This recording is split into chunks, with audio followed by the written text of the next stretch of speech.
大家好，又係我 Athena 啊！我哋今日嘅星座對碰係白羊座對天蠍座。當火焰遇上深海，會係點燃激情，定係被神秘吞噬呢？我哋即刻一齊去睇下。作為一對情侶，佢哋就等於激情對深度。匹配度65分。白羊衝動直接，天蠍神秘有計謀。剛開始嘅時候，佢哋可能會擦出瘋狂火花。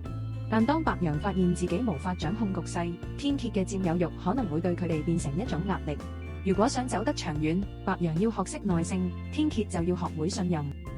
作為朋友嘅時候，佢哋能夠建立深厚友誼，定係互不理解呢？投契度55分。白羊無所畏懼，天蠍深藏不露。佢哋嘅呢段友誼可能係建立喺惺惺相惜之上。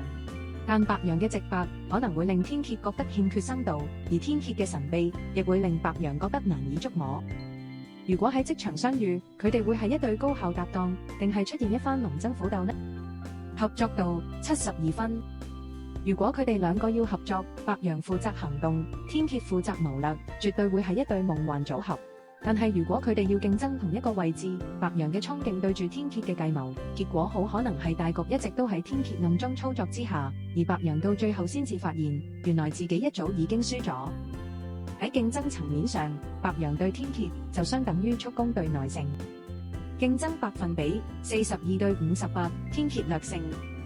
白羊衝鋒陷陣，天蠍冷靜觀察，呢場對決將會係速度對策略之戰。白羊喺初段表面上會佔優，但天蠍懂得靜候時機，喺關鍵時刻先至出手反擊，最後一舉收割勝利。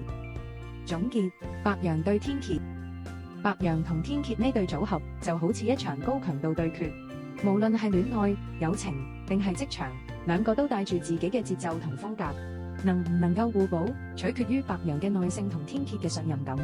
當衝動遇上深謀遠慮，佢哋往往唔係成為戰友，就會成為對手，好難會有中間地帶。今日就講到嚟呢度啦，唔知下一次你想睇邊兩個星座嘅對碰呢？歡迎留言話俾我知。